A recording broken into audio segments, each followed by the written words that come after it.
Alrededor del sol, de Liliana Bodoc. El hombre corpulento y lleno de estrellas tropezó con un niño que jugaba en los pasillos de la casa. ¿Quién eres?, preguntó. Soy Andrea Sarti, el hijo de su casera. ¿Qué haces aquí?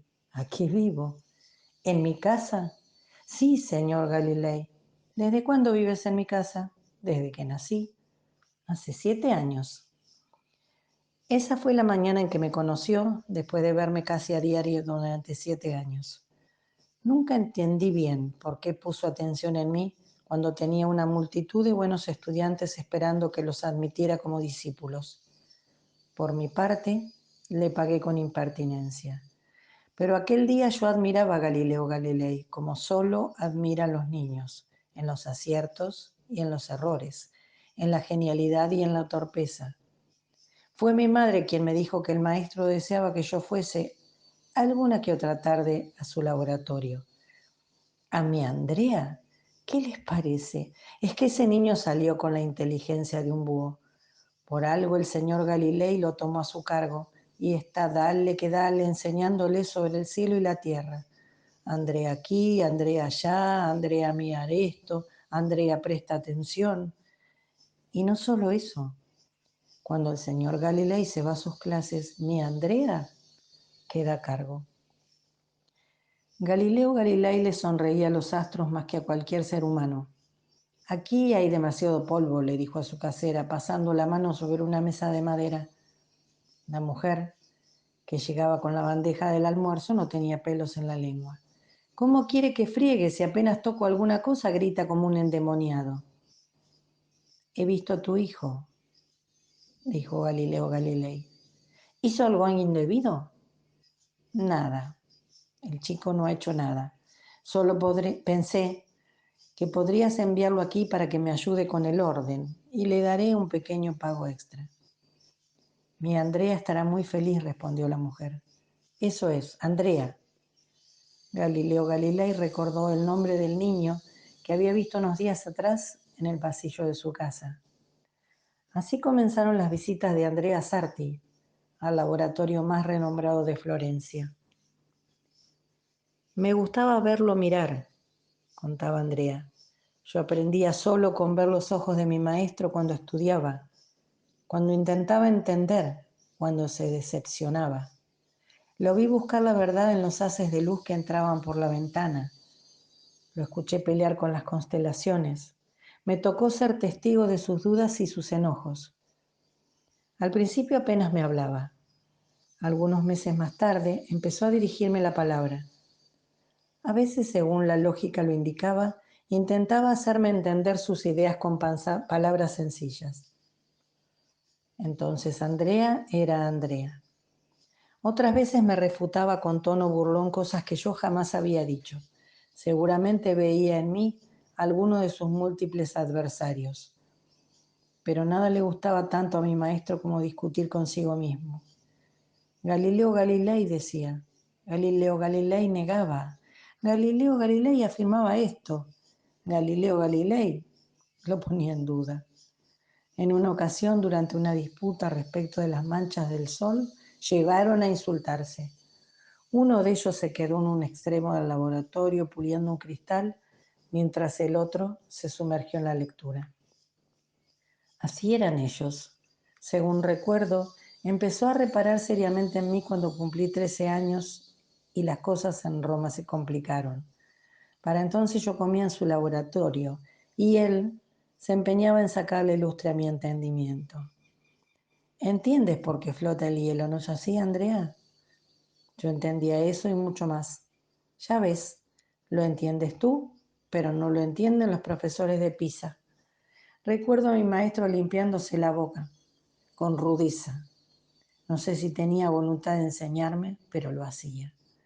Cuando la idea de vivir en un planeta que giraba dejó de atemorizarme, me dediqué a socavar los nervios de mi madre. No me vengas con eso, Andrea, sé lo que digo. Esas historias no van a traer nada bueno. Yo soy quien va al mercado. Allá muchos me lo dicen. Tu señor tiene más enemigos que dientes la cabeza de ajo. ¿Y eso por qué? por andar diciendo que el mundo anda alrededor del sol como un perrito abandonado alrededor de las obras. Que Dios nos ampare. Muchas veces, confiado en sus buenos contactos, mi maestro se reía enumerando la lista de enemigos. Profesores, cardenales, la propia duquesa de Lorena. Ahora Roma me manda a llamar. Esto me obliga a abandonar mis trabajos con el microscopio y viajar en pleno frío de febrero. Galileo Galilei debía presentarse ante el Santo Oficio de Roma el 16 de febrero de 1616.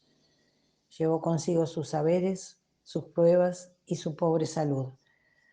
No recibió malos tratos ni humillaciones. Más bien, le rogaron que ya no hablara de teoría sino de hipótesis. Con eso sería suficiente. Las comprobaciones que presentaba no eran suficientes para sostener con firmeza que el Sol estaba en el centro y que la Tierra orbitaba a su alrededor. Una hipótesis, señor Galilei. Usted solo tiene una hipótesis.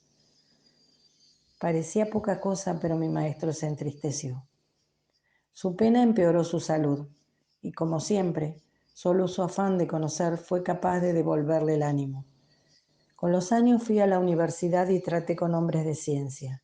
Sin embargo, nunca vi una cosa semejante.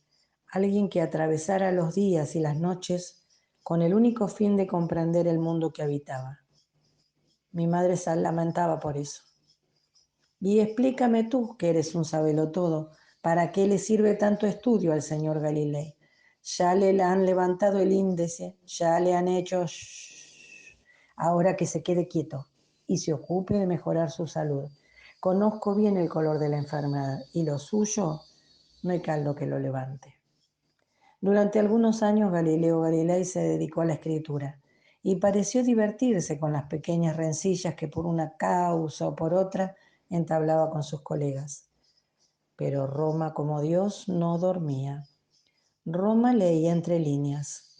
Roma se inflamaba cada vez que los sarcasmos de Galilei llegaban a sus oídos. Un día Roma perdió la paciencia y lo convocó otra vez. La salud de Galileo Galilei era un traje que le quedaba demasiado grande. Por esa razón, sus médicos lo eximieron de viajar. Quédese tranquila, señora Sarti. Voy a enviar estos certificados a Roma y me quedaré en casa. Suerte. Así lo que deba pasar, pasará aquí, dijo la casera. Cierre esa boca, mujer. Todos los días me augura la muerte. La mirada de la señora Sarti se metió entre sus pies. Es pura preocupación, señor Galilei. Entonces ya no te preocupes.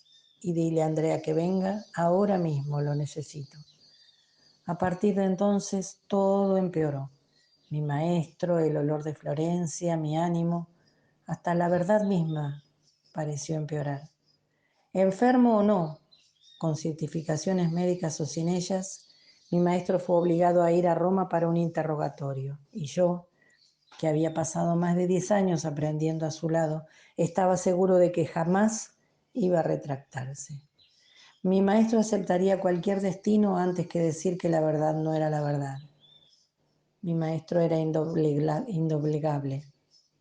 Llegué a pensar, con ese coraje cruel de la juventud, que era preferible que él mismo, y no la verdad, ardieran las llamas. Él y no su gloria. Esperé intranquilo las noticias que los amigos de mi maestro nos traerían llegado el momento. Cuando supe lo ocurrido, pensé que nada peor podría haber pasado.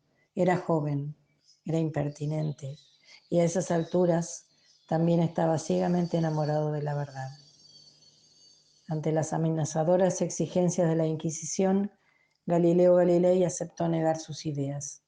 No era cierto que la Tierra orbitara alrededor del Sol, no era cierto. Gracias a su abjuración se le conmutó la prisión por arresto domiciliario. Galileo Galilei fue condenado a encierro perpetuo y la Tierra se transformó en un planeta inmóvil. Vi por la ventana cuando lo ayudaban a bajar del carruaje. Había perdido peso y las pocas fuerzas que le quedaban no le permitían sostener en alto la cabeza. Vi a mi madre correr a su encuentro. Después entró a la casa para siempre. Durante muchos días solo escuché su tos y su silencio. Mi madre, mucho más sensata que yo a pesar de ser analfabeta, me insistió para que fuese a verlo. ¿Cuándo piensas dejar de lado tu estupidez? Tan fácil para el jovencito andar orgulloso. Total, no eras tú quien pasaría la vida en un calabozo, o algo peor. Cuando no se trata de nuestro propio pellejo, es muy fácil ser valiente. Muy fácil, Andrea. Al final de ese invierno, Galileo Galilei supo que su joven discípulo estaba parado detrás del sillón que ocupaba. Si viniste a escuchar que estoy avergonzado de mis actos, estarás parado ahí muchos años. Vergüenza no tengo. Soy un científico, no un héroe, soy un viejo. ¿Estás pensando en otros que se retractaron? ¿Otros que aceptaron morir por la verdad? Pues yo no pude hacerlo. Tuve el miedo y volvería a tenerlo. ¿No fue bastante dedicar mi vida entera? También debía dedicar mi muerte. Además, mi buena Andrea, hagan lo que hagan, digan lo que digan, abjure quien abjure, la tierra hará lo suyo. Y Galileo Galilei dibujó una órbita con la mano.